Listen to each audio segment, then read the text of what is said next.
നമസ്കാരം, എല്ലാവർക്കും പുതിയൊരു വീഡിയോയിലേക്ക് സ്വാഗതം. അപ്പോൾ ഇന്നത്തെ വീഡിയോ എന്ന് വെച്ചാൽ നമ്മൾ ഫോട്ടോഗ്രാഫിനെ കുറിച്ചാണ്. നിങ്ങൾക്കറിയാം, ഞാൻ കമ്മ്യൂണിറ്റിയിൽ കുറേ ഫോട്ടോഷൂട്ടുകൾ അതുപോലെ സോഷ്യൽ മീഡിയയിൽ ഫോട്ടോസ് ഇടുന്ന ഒരാളാണ്. അപ്പോൾ ഇതിനെക്കുറിച്ചാണ് ഇന്ന് ഞാൻ പറയാൻ പോകുന്നത്. സോ നിങ്ങളിത് ആദ്യമായിട്ടാണ് ഈ ചാനൽ സബ്സ്ക്രൈബ് ചെയ്യുക. അപ്പോൾ നമുക്ക് വീഡിയോയിലേക്ക് പോകാം.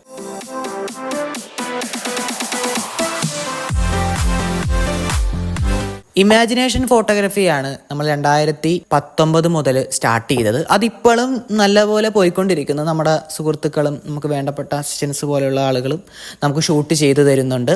അവരോട് കാര്യങ്ങൾ പറയും. അപ്പോൾ ചില ഷോട്ടുകളെന്ന് പറഞ്ഞാൽ തന്നെ അവർക്ക് ചിലത് ആക്സെപ്റ്റ് ചെയ്യാൻ പറ്റത്തില്ല എന്ന് പറയുമ്പോൾ അത് വലിയ റിസ്ക് പരിപാടിയായിരിക്കും. ഇപ്പോൾ എനിക്കും തോന്നുന്നത് റിസ്ക് ആണെങ്കിൽ നമ്മളത് റിജക്റ്റ് ചെയ്യും.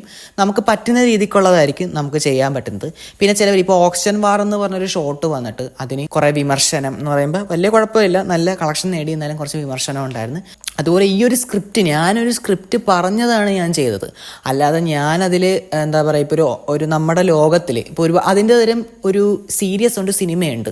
അപ്പം അതിൻ്റെയൊക്കെ ഒരു ബേസ് വെച്ചിട്ടാണ് നമ്മൾ ഈ ഷോട്ട് ചെയ്തത്. അപ്പോൾ ഇതുപോലെ തന്നെ മറിച്ച് ഇപ്പോൾ നമ്മുടെ ഇനി അങ്ങോട്ട് കാലം വരുമ്പോൾ ഇനി ഇതായിരിക്കും, ഇനി ഓക്സിജൻ മാസ്ക് വെച്ചിട്ടുള്ള, ഇപ്പം നമ്മൾ കുറേ കാലം കൊറോണ മാസ്കും വെച്ച് നടന്നിട്ടുണ്ട്. അതുപോലെ തന്നെ ഈ ഒരു മാസ്കും വെച്ച് നടക്കുന്ന ഒരു സ്ക്രിപ്റ്റാണ് നമ്മൾ ഈ ഷോട്ട് ചെയ്തത്. അപ്പോൾ അതിലാവുന്ന വിധം ഇതിൽ കൂടുതൽ നമുക്ക് ചെയ്ത് കഴിഞ്ഞാൽ ശരിയാകത്തില്ല. അപ്പോൾ അതിന് പറ്റുന്നൊരു എറണാകുളത്തൊരു ഏരിയയിൽ ചെന്ന് ഞങ്ങളിങ്ങനെ ഞങ്ങൾക്ക് ആ ഷോട്ട് എടുത്തപ്പോഴേക്കും അവിടുത്തെ ആളുകൾ മൊത്തം നോക്കുന്നുണ്ടായിരുന്നു. അപ്പോൾ ചില പേര് കമന്റ് ഞാൻ വായിച്ചു നോക്കാം, ചില പേര് ഇവൻ എന്താണ് ഈ കാണിക്കുന്നത്, ഇവന് തന്നെ അറിയത്തില്ല. ഞാൻ അവരുടെ അക്കൗണ്ട് എടുത്ത് നോക്കിയപ്പോഴാണ് പെറ്റാത്തുള്ള സഹിക്കത്തില്ല. അത് വെച്ച് നോക്കുമ്പോൾ ഞാനൊക്കെ പുണ്യമാണെന്ന് പറയുമ്പോൾ നമ്മൾ ആ ഒരു സ്ക്രിപ്റ്റ് എഴുതി ഇങ്ങനൊരു സ്ഥലത്ത് പോയി എടുക്കണം. അതുപോലെ ഈ ക്യാമറയ്ക്ക് വേണ്ടി അതിന് വേണ്ടിയിട്ട് ഒരാളെ നമ്മുടെ അസിസ്റ്റൻറ്റിനെ നിയമിച്ചു. ഈ സ്ക്രിപ്റ്റ് അതിന് വേണ്ടിയിട്ടുള്ള പ്രൊഡക്ട്സ് സാധനങ്ങൾ മേടിച്ചു. അതിൽ കൂടുതൽ എഡിറ്റ് ചെയ്യാൻ പറ്റത്തില്ല. അതിനെ കൊണ്ട് ആവുന്ന വിധം ആ ഒരു എന്താണോ നമ്മുടെ കണ്ടന്റ് അതിനനുസരിച്ചിട്ടാണ് നമ്മൾ എഡിറ്റ് ചെയ്ത് അത് പോസ്റ്റ് ചെയ്യുന്നത്. വ്യത്യസ്തമായിട്ടുള്ള എഡിറ്റുകളാണ് നമ്മൾ ചെയ്യുന്നത്. ഓക്സിജൻ വാറിന് അത് തന്നെ ചെയ്യുന്നത്. തായ് ലാംഗ്വേജ് ആണ് കൊടുത്തിരിക്കുന്നത്. അതൊരു ഇമാജിനേഷൻ ഫോട്ടോഗ്രാഫി. അപ്പോൾ ആ ഒരു കണ്ണുകൊണ്ട് നിങ്ങളത് കാണുക. അല്ലാതെ അയ്യോ ഈ ചേട്ടൻ രോഗം പിടിച്ചേ, രോഗം അതാണ് എന്നൊന്നും പറയേണ്ട ആവശ്യമില്ല. എന്താണ് ഞാൻ ആ ഷോട്ട് ചെയ്തത്, അതാണ് നിങ്ങൾ ശ്രദ്ധിക്കേണ്ടത്. ഇപ്പം അത് മാത്രമല്ല, വേറെ സ്ക്രിപ്റ്റ് ആണെങ്കിൽ വേറെ ഞാൻ ചെയ്യും. എനിക്ക് പറ്റണതാണെങ്കിൽ ഞാൻ അത് ചെയ്യും. എന്ന് പറയുമ്പോൾ ഇപ്പോൾ ഭയങ്കര പാടുപെട്ട ഭയങ്കര റിസ്ക് ആയിട്ടുള്ള ഷോട്ടുകൾ എനിക്ക് പറ്റത്തില്ല, ഞാൻ റിജക്റ്റ് ചെയ്യും. ഇപ്പം ഞാൻ പറഞ്ഞ പോലെ അത് കൺട്രോൾ ചെയ്യാൻ പറ്റത്തില്ല. കാരണം വെച്ചാൽ അത്രയും സെറ്റപ്പ് കുറേ പെർമിഷനൊക്കെ ചോദിക്കേണ്ടി വരും. നമ്മളെ കൊണ്ട് പറ്റുന്ന രീതിക്കുള്ള ഷോട്ടിൽ ഇപ്പോൾ 2-3 ഷോട്ടുകൾ വരുന്നുണ്ട്. ഈ കമൻറ്റ് ഇട്ടവന്മാരോട് എനിക്ക് പറയാനുള്ളതെന്ന് വെച്ചാൽ, നിങ്ങളൊന്ന് ആലോചിച്ച് നോക്ക്. നിങ്ങൾ ഫോട്ടോഷൂട്ട് സോഷ്യൽ മീഡിയയിൽ നോക്കുമ്പോൾ എങ്ങനെ തരം ഫോട്ടോസാണ് നിങ്ങൾ കാണുന്നത്?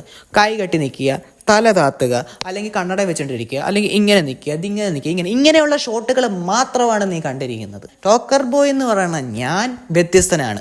ഞാൻ വ്യത്യസ്തമായിട്ടുള്ള ഷോട്ടുകളാണ് ഞാൻ ചെയ്തിട്ടിരിക്കുന്നത്. അല്ലാതെ ഞാൻ വേറെ ആളുടെ കണ്ടിട്ടല്ല. ഞാൻ എൻ്റെ സ്ക്രിപ്റ്റാണ് ഞാൻ ചെയ്തത്. അല്ല നിന്നെ ബോധിപ്പിക്കാൻ വേണ്ടിയിട്ടല്ല ഞാൻ ചെയ്തത്. എടാ വാടാ, വന്നിൻ്റെ ഷോട്ട് കണ്ട ഒരു തവണ ഒന്ന് കാണടാ, എടാ വാടാ എന്ന് പറഞ്ഞ് ഞാൻ നിന്നെ വിളിക്കുന്നുണ്ടോ? ഇല്ല. നീ ആരാന്ന് പോലും എനിക്കറിയാം. ഞാൻ നിൻ്റെ അക്കൗണ്ട് നോക്കി 5-6 PUBG വീഡിയോസ് നീ എടുത്ത് പോസ്റ്റ് ചെയ്തിട്ടുണ്ട്. അതും ആരുടെ? അത് കാസ്ട്രോ കളിച്ചതോ? നീ സ്വയമായിട്ട് കളിച്ചത് നീ പോസ്റ്റ് ചെയ്യുന്നില്ല. പിന്നെ ആരാണ്ട് ഏതോ ഡയലോഗ്സ് പറയുന്നത് നീ എടുത്തിടുന്നുണ്ട്. മോനെ, സഹിക്കണതിനൊരു പരിധിയുണ്ട് മോനെ. കളിയാക്കി ചിരിക്കുക എന്നാന്ന് വെച്ചിട്ട്. പക്ഷേ ഷോട്ടിനെ കുറിച്ചും അതിൻ്റെ കാര്യത്തിന് മാത്രം നീ പറയുക. അല്ലാതെ ഞാനെന്നൊരു വ്യക്തിനെ കുറിച്ചല്ല നീ പറയേണ്ടത്. അത് ചെയ്തവരെന്ന് പറഞ്ഞു കഴിഞ്ഞാൽ അത് വേറെ ആളുകളാണ്. ഞാനതിന് ചൂസ് ചെയ്തു. ഞാൻ ഈ ഷോട്ട് ഈ മൂവി ചെയ്യാമെന്ന് പറഞ്ഞ് ഞാൻ അക്സെപ്റ്റ് ചെയ്തു. ഗ്രാഫിക് ഡിസൈനറോ വലിയ ആളാണെങ്കിൽ നീ പറയണേ ഞാൻ കേൾക്കത്തുള്ളൂ. ഞാൻ ചെയ്യത്തില്ല മോനെ. നീ എന്ത് പറയണേ ഞാനതനുസരിക്കുക. അപ്പം നീയാണ് എന്നെ വന്ന് ഭരിക്കുന്നത്. അപ്പം അതുകൊണ്ട് നിങ്ങളൊരു ഇമാജിനേഷൻ ഫോട്ടോഗ്രാഫർ അതിനെ ആ ഒരു കണ്ണുകൊണ്ട് കാണുക. അല്ലാതെ അയ്യോ ഇതെന്താണ് എന്നൊക്കെ പറഞ്ഞ് നിങ്ങൾ തലപുണ്ണാക്കേണ്ട ആവശ്യമില്ല.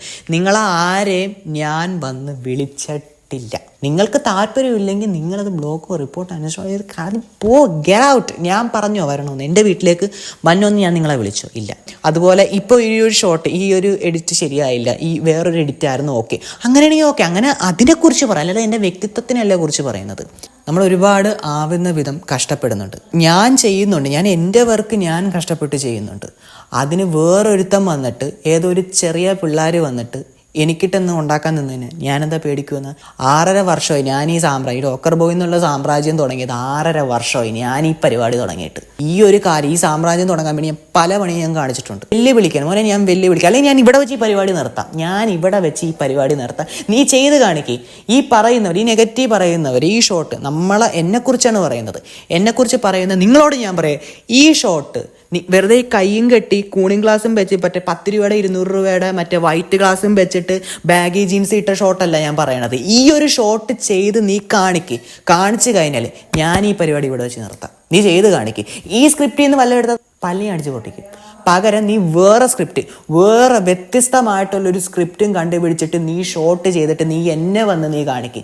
അത് നല്ലൊരു DSLR തന്നെ ഫോട്ടോ എടുത്ത് നീ ഫോട്ടോഷോപ്പിൽ എഡിറ്റ് ചെയ്ത് അതിന് വേണ്ടി മേക്ക് ഓവർ ചെയ്തിട്ട് നീ എന്നെ കാണിച്ചിട്ട് പോയാൽ മതി. ഇങ്ങനെയാണെങ്കിൽ ഞാൻ ഈ പരിപാടി നിർത്താം ഇവിടെ വെച്ചിട്ട്. അത്ര എനിക്ക് പറയാനുള്ളൂ. അപ്പോൾ എനിക്ക് വ്യത്യസ്തമായിട്ടുള്ള ഷോട്ടുകൾ ഇത് എന്താണെങ്കിലും ഞാൻ അക്സെപ്റ്റ് ചെയ്യും, ഞാൻ ചെയ്യും. നിങ്ങൾ എന്നാന്ന് വെച്ചാൽ പറ, പക്ഷേ ഷോട്ട് ഞാൻ ചെയ്യും. ഓക്കെ, അപ്പോൾ സപ്പോർട്ട് ചെയ്യുന്ന കുട്ടികളുമാണെങ്കിൽ അതുപോലെ ഈ ഷോട്ടിനെ കുറിച്ച് അങ്ങനെ നല്ലവരും ഉണ്ട്, കെട്ടവരും ഉണ്ട്. അങ്ങനെയല്ലേ വരത്തുള്ളൂ. നിങ്ങൾക്ക് താല്പര്യം ഉണ്ടെങ്കിൽ നിങ്ങൾ കാണുക. നിങ്ങൾ ആരെയും നിർബന്ധിച്ച് കാണുന്നില്ല. യൂട്യൂബ് എന്ന് പറഞ്ഞിട്ട് വേറൊരു സെക്ഷനാണ്, ഇമാജിനേഷൻ ഫോട്ടോഗ്രാഫി വേറൊരു സെക്ഷൻ. 2 സെക്ഷനിലും ചേട്ടനുണ്ട്. അപ്പോൾ അടുത്തൊരു വീഡിയോ ആയിട്ട് വരാം. ബൈ.